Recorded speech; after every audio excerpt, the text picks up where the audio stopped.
The official story was that I tripped on the stairs. Everyone in my family stuck to it. Clean, simple, no one's fault. Just another clumsy Avery moment. That's how it always went. My name's Avery. I'm 17. I live in Asheville, North Carolina. My family says I've always been too sensitive. I bruise easy, cry easy, trip over nothing. They've been calling me that since I was 6. Drama queen, walking disaster, emotional sponge. If something got broken, I was usually nearby. Quick note, before we start, how's your day going and where are you joining from?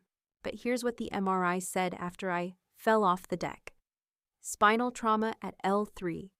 Damage to 2 ribs that had healed wrong. Vertebrae compressed like a stack of cracked dishes. They didn't find any recent trip and fall accident.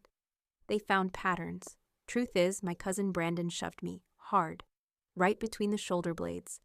I heard him laugh before I hit the steps. He's 19, old enough to know better, but Brandon always thought everything was a game. Grabbing my phone and dangling it over a toilet. Locking me out on the balcony. Sneaking up behind me and yelling in my ear so I'd scream and everyone would laugh. He always said, "It's just a joke, relax." This time, there was a video. Not taken by me, not planned. Just dumb luck. His little sister was recording on her phone and caught it all in the background. You can hear her singing off key while I fall out of frame. Then you hear me scream. And this time, someone actually called the cops. It wasn't my parents. It wasn't any adult at the beach house. It was my Aunt Karen. Quiet, cautious, always on the sidelines. She was the only one who didn't try to explain it away. I drifted in and out and fully woke up in the hospital the next day. My back felt like it had a knife buried in it. The nurse asked if anyone had ever pushed me before, and I laughed. I mean, of course they had. Brandon used to shove me into the pool when I was fully dressed, push me into door frames, smack the back of my head and say, "Whoops!" Always a joke, always just me being dramatic. No one ever cared what happened after, but this time I couldn't feel my legs. And that changed everything. The beach house was already loud when we pulled up. Every window open, music from someone's Bluetooth speaker spilling onto the porch, flip-flops smacking on the deck, coolers cracking open, beer cans already hissing.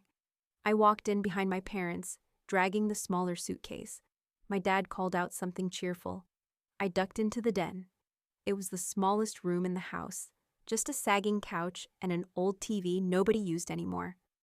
I curled up in the corner with a blanket and pulled my hoodie over my knees.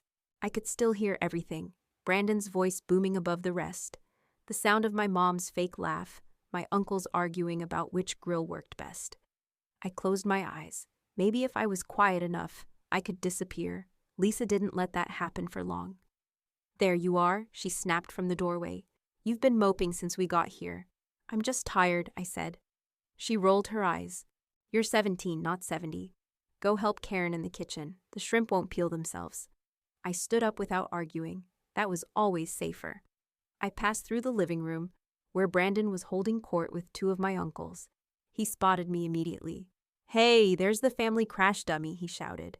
"You break anything on the way in, or just your own pride?" My stomach twisted. I kept walking. "Come on, Avery," he pushed, louder. "Don't be like that. We're just trying to make sure the house survives the week." Uncle Ray chuckled. "She's probably got insurance by now." I stopped near the kitchen doorway and said, "You don't have to keep saying that." Brandon raised his eyebrows. "Saying what? That you fall down more than a baby giraffe? That's just science." I didn't answer. There was no winning with him. My dad walked by with a beer in his hand and gave a half laugh. "Ease up, Brandon." But that was it. Just those 3 words. He didn't look at me, didn't wait to see if Brandon stopped. He kept walking like it wasn't his problem. I stepped into the kitchen, where Aunt Karen was cutting vegetables with steady, slow movements. Her back was straight. Her eyes flicked to mine and then back to the cutting board. "You can start on the shrimp," she said quietly, nodding toward the colander in the sink. I rinsed my hands and stood beside her. We didn't talk, but something about the silence felt better than the noise outside. She passed me a towel. "They're fresh, so be careful. Shells are sharp." Her tone was gentle. No mockery, no sideways smile, just words, just help. After a few minutes, she glanced at me again. "You okay?" I nodded. She didn't push. I kept peeling. Behind us, the blender roared to life. Someone was making daiquiris. Someone else shouted about sunscreen. The house was a mess of voices and doors slamming and people brushing past each other like bumper cars. In the kitchen, it stayed calm. We worked side by side while the chaos rolled through the rest of the house like a wave. Eventually, someone yelled, "Dinner in 30, and the volume picked up even more. Karen handed me a bowl of peeled shrimp and said, "Fridge, top shelf." I slid the bowl in and closed the door. And for a second, just 1 second, I thought maybe the worst of it was over. I didn't say anything back. I just grabbed plates from the cabinet and started setting the table. Brandon's helmet comment hung in the air, ignored by everyone like it was just part of the background noise. Dinner was pasta, shrimp, garlic bread, salad. Way too much food for 10 people. We squeezed around the long wooden table, elbows bumping, drinks spilling. Brandon took the seat next to mine, of course. The second everyone had a bite in their mouth, he started. "All right, game time," he said, mouth full. "Let's play beach trivia." "Not again," one cousin groaned. "Shut up, you'll love it," Brandon said. "Okay, first question. Who fell down the stairs at Myrtle Beach in 2019 and broke a glass door?" Laughter. I kept eating. "Oh, right," he added, nudging my shoulder. "That was our very own human bowling ball, Avery." "Brandon," Aunt Karen said mildly. "What? It's just facts." I looked straight ahead, didn't blink. Next question. Which cousin has had 0 boyfriends, no social life, and still uses a sticker-covered phone case like she's 10? More laughter. One of the younger cousins shouted, "Avery!" I got up to get more salad I didn't want. I kept my face blank, hands steady. My skin felt hot and my throat tight, like it always did when I knew better than to open my mouth. When I sat back down, he leaned close and said under his breath, "Relax. It's just a joke." And that line, God, I'd heard it 1,000 times. It made my jaw clench so hard I thought my molars would crack. Even when I went around, some dumb geography question, he threw his napkin in the air and said, "Wow, she knows something. Somebody get her a medal." My cousin Rachel clapped like it was cute. Mia giggled. The adults kept eating. Every sound felt like it scraped down the inside of my spine. I stayed silent, stayed still. That always made it pass faster. After dessert, the noise started to die down. People drifted into the living room, started flipping through old photos on someone's iPad. I slipped away from the table and crept toward the stairs. I'd made it 3 steps before I heard him. "Hey, you sneaking off again, Princess Tumble?" I froze. He was already following me. "I just want to lie down," I said, low. He stepped in front of me on the stairs, spread his arms, not without the royal password. I kept my voice calm. "Brandon, move." "Sorry, castle's closed." I tried to push past. He shoved me, hard. My heel slipped off the step. My whole body twisted sideways. I felt the wood smack my ribs, then the back of my head, then nothing for half a second, then everything, burning pain across my spine, my neck, my legs folding the wrong way under me. Thud, thud, thud. The noise echoed through the house. I couldn't breathe. Someone shouted from the kitchen. Footsteps rushed toward me. My mom appeared above, blocking the light. "What now?" she said, like I'd spilled milk. Brandon was standing behind her. "She tripped," he said fast. I opened my mouth. Nothing came out. My jaw moved, but I couldn't make words. My arms wouldn't lift. My legs, God, my legs weren't even there. I couldn't feel anything below my waist. Everyone else was staring. Nobody moved. And the fear didn't creep in. It slammed into me, full force. Something was really, really wrong. "I can't move," I said again, my voice barely a whisper. "My legs." Everything buzzed. My head was pounding, ribs screaming. I couldn't lift my arms. My body felt like a pile of broken wires. "Get up," my dad snapped from somewhere above me. I blinked, tried to look up, but the ceiling lights were spinning. "Dawn," Aunt Karen said sharply. "She's not getting up. Something's wrong." "She does this," Lisa said. Her heels clicked as she came down a step. Every damn trip. Always some episode when she's not the center of attention. My mouth was dry. I swallowed hard. I can't feel anything." Brandon crouched on the top stair, arms on his knees like he was bored. "She's just milking it. I barely touched her." Brandon, shut up, Karen muttered. Lisa threw her hands up. Oh, now we're all monsters. Because she tripped like she always does? I didn't trip. What did you say? My dad barked. I tried again. I didn't, he cut me off. You're embarrassing yourself. She needs a doctor, Karen said, firmer this time. She needs to stop acting like she's dying, Lisa fired back. Maybe someone should call an ambulance, Uncle Ray mumbled. She's not paralyzed, Jesus, Lisa said. She wants attention, that's all this is. Don stomped down the last step and hovered over me. Avery, stop this right now. We're not going to the ER because you want out of dishes. He reached for my arm. The second he touched it, fire exploded across my back. I screamed. It was a full-body scream, raw, panicked, sharp. Everyone froze. Then chaos. Lisa covered her ears. Oh my God, that's so over the top. Karen pushed past her. Don't touch her again. She's being dramatic. She screamed, Lisa. She's fine. Brandon didn't even... I said she needs a doctor. They started yelling over each other. A couple of cousins peeked from the hallway, confused. Someone handed me a pillow like that would fix it. And then, nothing. Just a blanket. One of those scratchy throw blankets from the couch. Someone laid it over me like I was just cold. And they walked away. They walked away. I lay there, flat on my back, pain buzzing in waves down to where my legs should have been. Everyone else went to eat. I could hear them laughing again, forks clinking, someone opening wine. Then Mia's small face appeared next to mine. She was 7, still in her bathing suit, hair dripping down her shoulders. Are you okay? She whispered. I shook my head. I'm really hurt, Mia. She sat cross-legged beside me and held my hand. You want me to go get your mom? I blinked up at her. No. She looked toward the kitchen, nervous. Why won't they help you? I didn't know how to answer that. A few minutes passed. The sound of dinner got louder. Brandon shouting something, my dad laughing again, like nothing had happened. And then Karen knelt beside me. Don't move, she said softly. I let out a short, bitter breath. I'm not planning to. She touched my shoulder.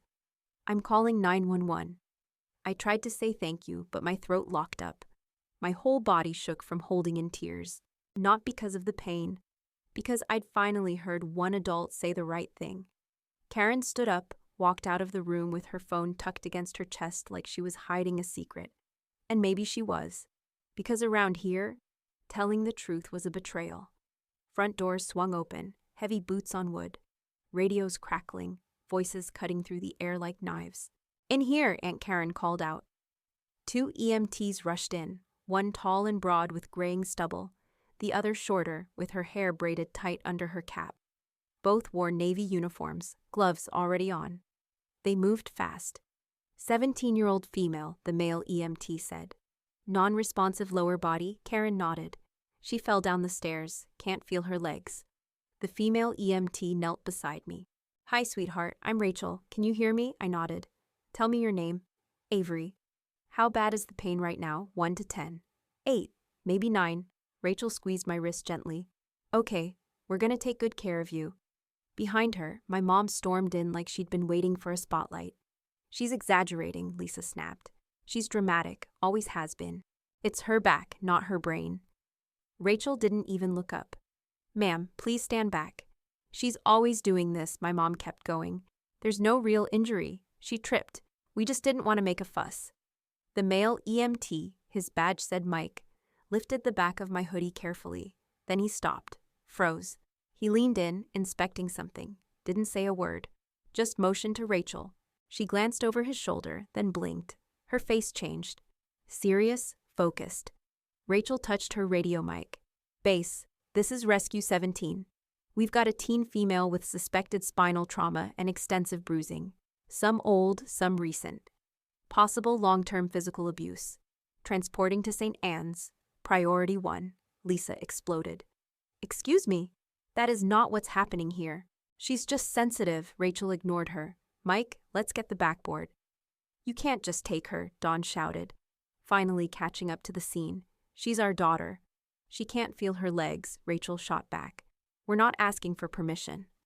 They worked quickly, stabilized my neck, slid the board under me, strapped me in. Every small movement made me gasp. My body felt like it was full of broken glass. Dawn hovered near the couch. You're blowing this out of proportion. No, sir, you are, Rachel said, loud enough for everyone to hear. Mike nodded toward the hallway. Let's move. They rolled me out through the living room. Everyone stopped pretending. The table was silent. Plates half full, drinks untouched now. A few of my cousins stared. Aunt Karen stood near the door, arms crossed, jaw clenched, and Brandon followed us outside.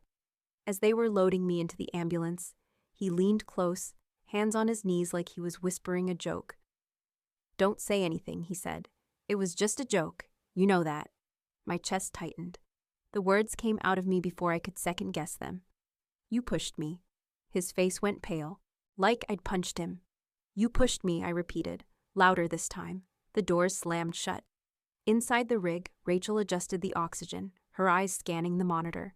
She clicked her radio again. Base, be advised. Victim confirms physical assault by known family member. Repeat, this was not an accident. The engine started. Mike looked down at me from the jump seat. Hang in there, Avery. We've got you now.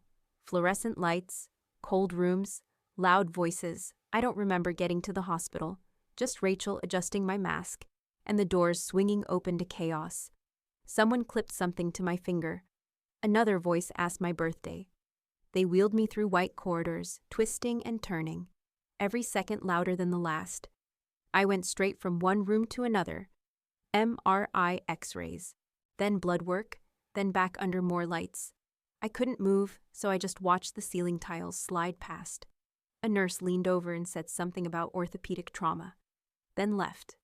I lay there alone in a thin gown that scratched my skin. Outside the door, I heard my mother, loud, sharp, furious.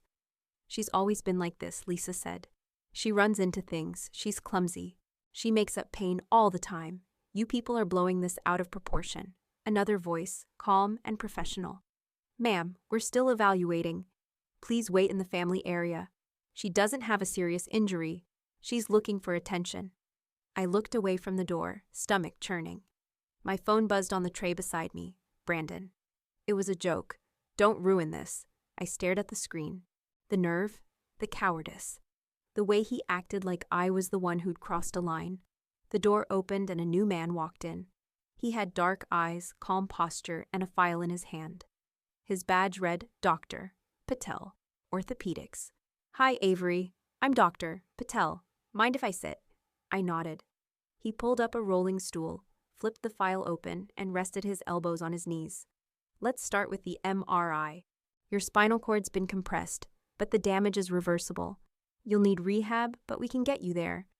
The fall caused the injury, yes, but... He hesitated, then flipped to another scan. There's evidence of prior fractures, several, ribs, lower back. Vertebrae damage that started long before yesterday. My throat tightened. He turned the screen toward me. Some of this trauma's healed improperly. That doesn't happen overnight. We also found older bruising, some deeper tissue damage. I stared at the image, white lines and gray shadows, little markers I couldn't understand. But he didn't need to explain it. I already knew. He looked at me. Can you tell me how this happened? I looked away, then back, and I told him. Not just about the stairs, but about Brandon, about the years of jokes, the shoves, the trips, the bruises I'd hidden under sweatshirts, the pain I'd been told to walk off, the way every time I cried, someone told me to relax or get over it.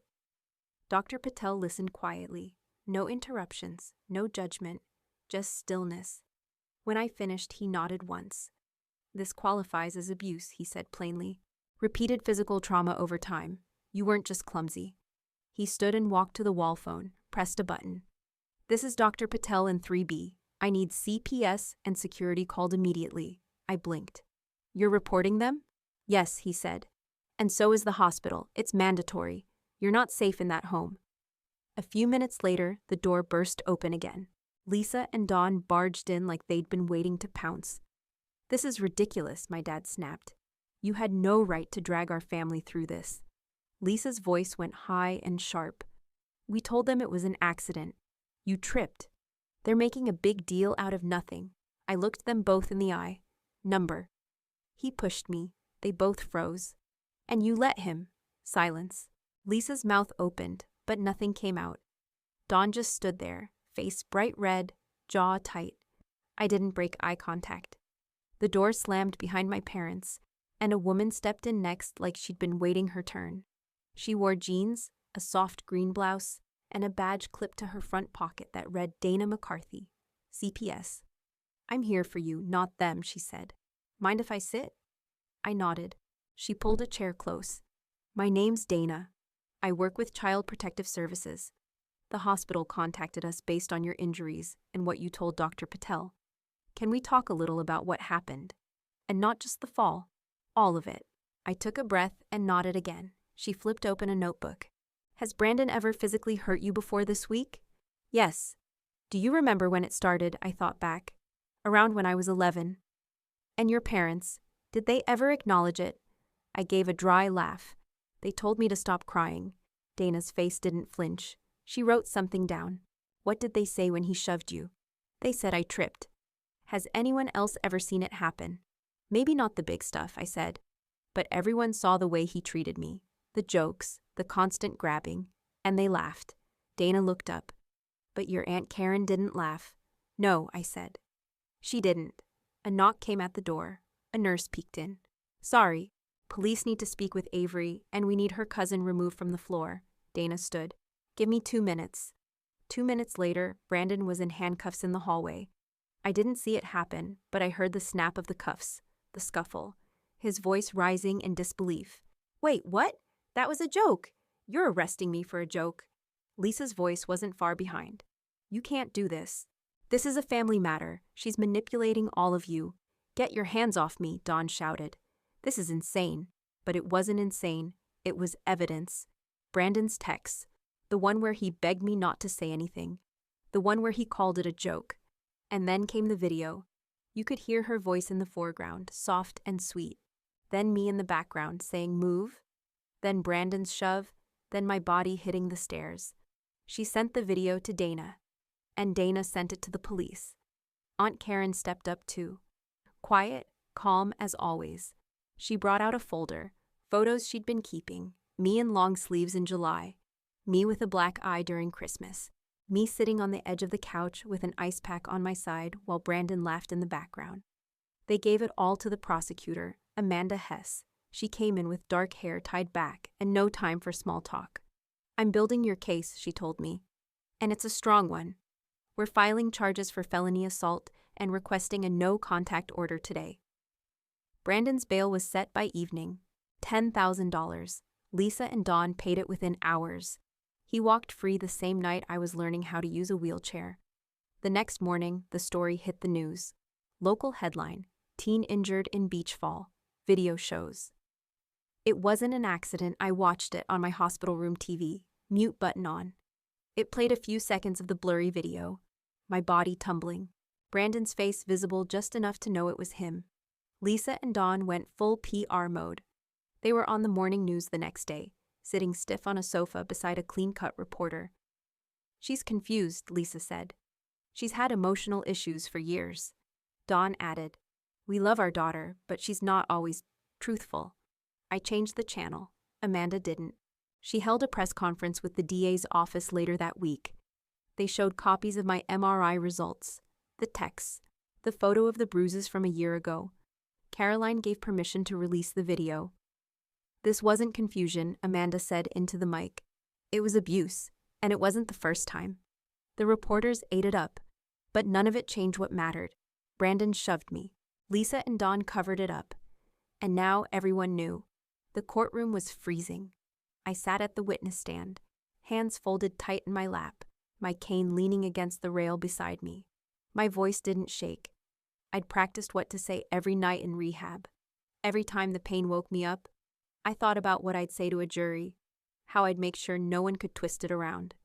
I told them everything. The falls, the bruises, the way Brandon always smiled after, the way no one stopped him, the way I was always the one in trouble, even when I was on the floor gasping for air. I didn't cry. I didn't stumble. I told them what it felt like to lay at the bottom of the stairs, while my mom argued with a paramedic about whether or not I was faking paralysis. The defense attorney stood. Her heels echoed like gunshots. "Miss Chambers," she said, Is it true you've struggled emotionally in the past? I've had anxiety, I said. Most people would, growing up like I did. And is it also true that you've had conflicts with your cousin before this incident? Yes, he pushed me, a lot. That's why we're here. She tilted her head. Could this just be another case of a family disagreement, taken out of context? Only if a broken spine is your idea of a disagreement. A few jurors looked up at that. The attorney didn't flinch. You were never diagnosed with any physical abuse before, were you? Because no one ever asked, I said. And I didn't think anyone would believe me. Amanda gave a small nod from the prosecution table. Then she stood. Permission to play the video. The judge nodded. It played on a screen mounted above the jury box. The audio was crackly, but clear enough. Mia's voice singing, the clatter of feet. My voice saying, move. Brandon's face smirking as he pushed. And then the crash. The room went quiet. Even the defense attorney blinked and looked down. Amanda turned off the monitor. Then she called the next witness. Her name was Tessa. She walked in with her hands clenched into fists. She'd dated Brandon her senior year of high school. He shoved me once in the hallway, she said. Called me crazy in front of our friends. Told everyone I was too sensitive. Did anyone believe you at the time? Amanda asked. Tessa shook her head. Number he was popular. He always got away with it. 2 more exes testified after that. And one of Brandon's old teammates from soccer. He told the court Brandon used to slam kids during practice when the coaches weren't looking. He'd call it tough love, the guy said, but he liked hurting people. Then Brandon took the stand. His hair was neater than usual. He looked clean, composed, coached. I never meant to hurt her, he said. It was a joke. We've always joked like that. Amanda stood, even after she screamed in pain. That was still a joke? I mean, she knows how to push my buttons, he said. She acts helpless. It makes everything worse. I didn't react. I didn't move. Amanda didn't either. She waited a beat, then walked to the center of the courtroom. She screamed, Amanda said. She couldn't move her legs, and he kept hurting her, year after year. That is not a joke. That is abuse. The jury got the case by noon. They were back by 3. Guilty, the foreman said. On all counts. Brandon sat still like it hadn't registered.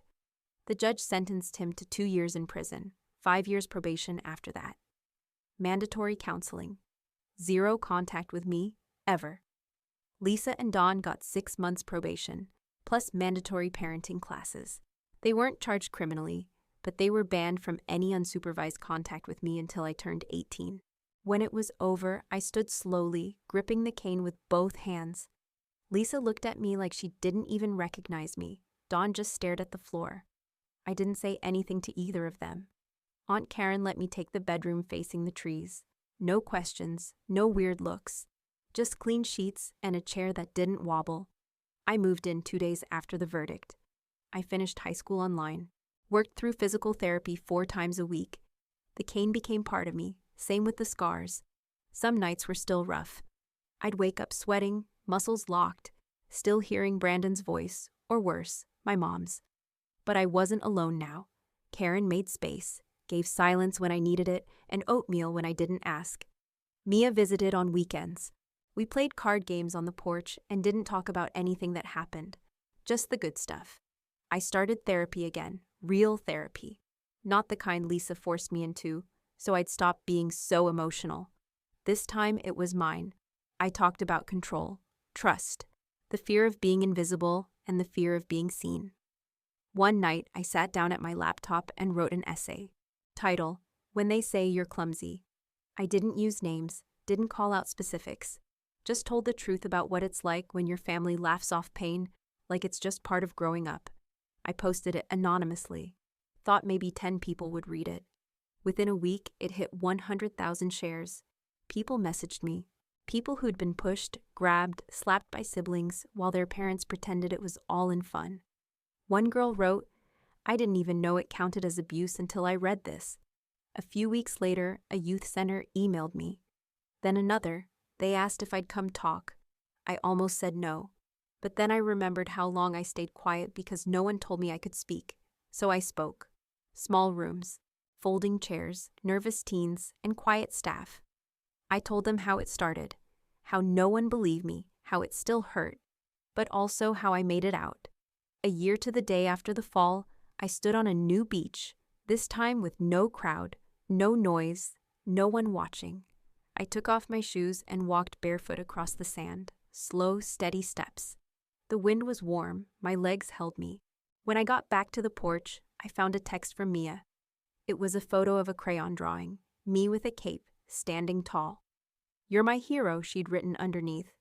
I smiled and typed back, "Not a hero, just telling the truth."